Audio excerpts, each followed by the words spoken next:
Hey, what's up you guys? My name's Tyler Rugge. Welcome back to my YouTube channel. So for today's video, yes, I'm introducing you guys to 20 new pets that I got at the last reptile expo I went to, and I spent $20 on them, and it's not clickbait. I actually got 20 new pets. Also, by the way, I just want to apologize because I have not been feeling good recently. I don't know why. I have like allergies or something.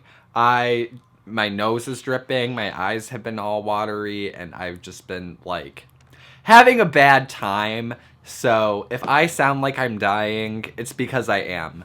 Anyways, last weekend I went to the Taylor Reptile Expo where I actually saw a couple of you guys, so thank you to everyone who said hi to me. I have been wanting to get isopods for a long time, and I have dwarf white isopods that I use in my bioactive setups, and they're just these really tiny white isopods.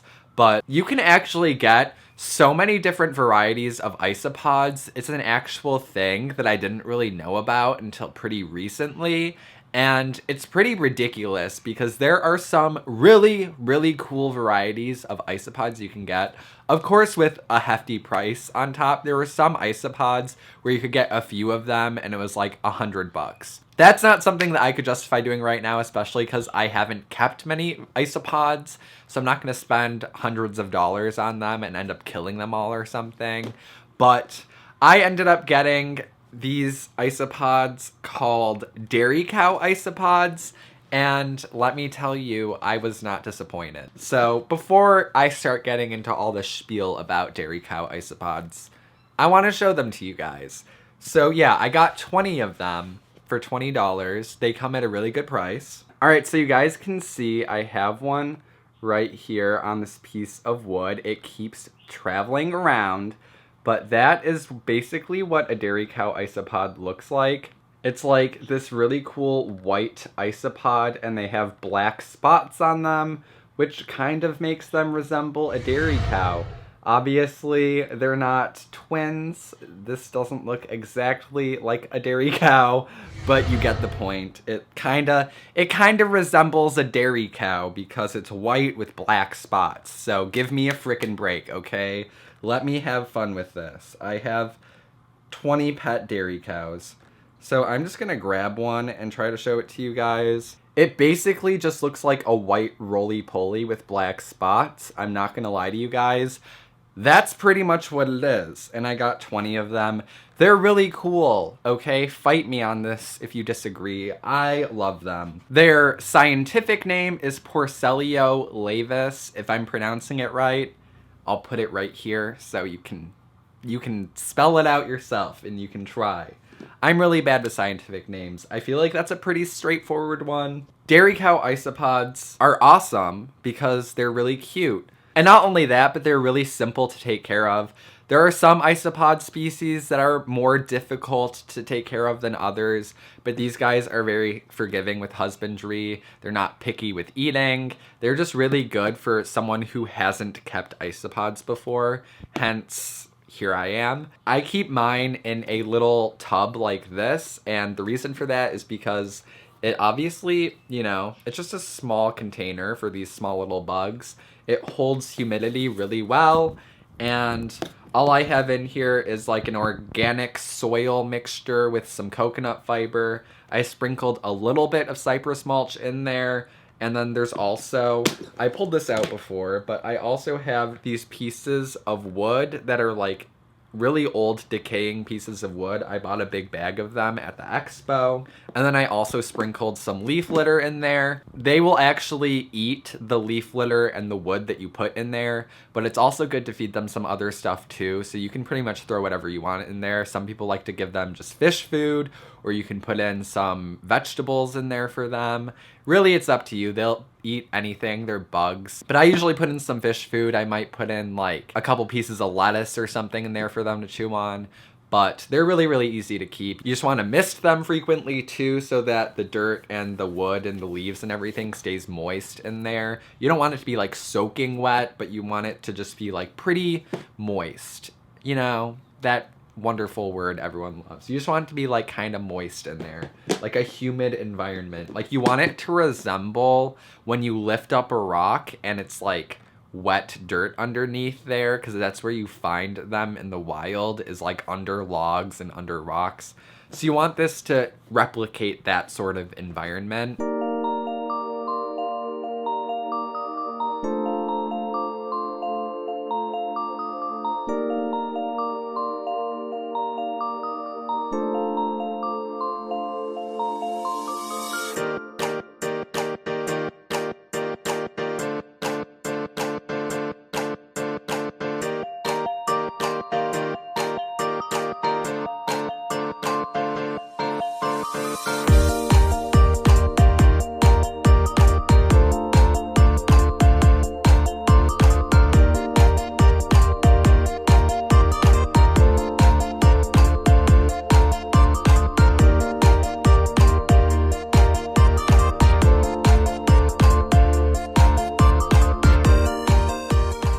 You're probably wondering, Tyler, why are you like buying bugs all of a sudden as pets? And I know it's probably not shocking to you if you've been following me for a while, but to the average person, you're just like, why? And had I watched this video a year ago, I probably would have been like, why? But first of all, they're called dairy cow isopods. How can you pass that up? They look really cute. And I never had a huge interest in insects my entire life until recently, and especially isopods just seem so mundane to own. But like I said, there's a ton of really cool varieties out there, and just from seeing all the cool varieties and like seeing like dairy cow isopods, for example, and just they seem so cute to me for some reason, and I just wanted to get them. Aside from me just being a hoe for stupid, cute animals, including bugs, they also are useful for cleanup crew for bioactive setups, which a lot of you guys know. I have been doing more bioactive setups for my animals. I just think that they're a lot easier to take care of, and also I think they're a lot cooler than normal setups. So I actually wanted to start putting a bunch of cool isopods in some of my bioactive setups because they make a good cleanup crew, and they also just spice up the enclosure and make it look more interesting, having a bunch of cool little bugs running around. I really, really like them. Like I said, these isopods are great for beginners. They're really hardy. They're not too picky about what they're gonna eat. You just gotta throw in some wood and some dirt and leaves, and they'll be happy. Not only that, but they are naturally pretty inexpensive. Obviously, buying them online, they're gonna be a little bit more expensive, but another reason why I want to start getting more into insects and stuff is because not only are there a ton of different varieties that you can get, but their care is just so simple. They take up so little space, and they are cute. They're just so cute. Do I have anything else important to say about them except they're cute, they look like cows, and they're easy to take care of? Also, another thing to note is that they reproduce. Obviously, I haven't kept them very long. I got them like a week ago. But from what I've read online, they reproduce pretty readily too. So even if you just buy a few of them, they should reproduce, and you'll end up with a lot of them pretty quickly. And when they reproduce at first, when they start out really small, they're all white. But as they grow bigger, they start to develop their black spots. So if you have some and you just see a couple running around that are completely white, don't worry. They will become beautiful dairy cows very soon. You just gotta wait for them to develop their black spots. So yeah, I have dairy cow isopods and I love them a lot. That's all I have to say.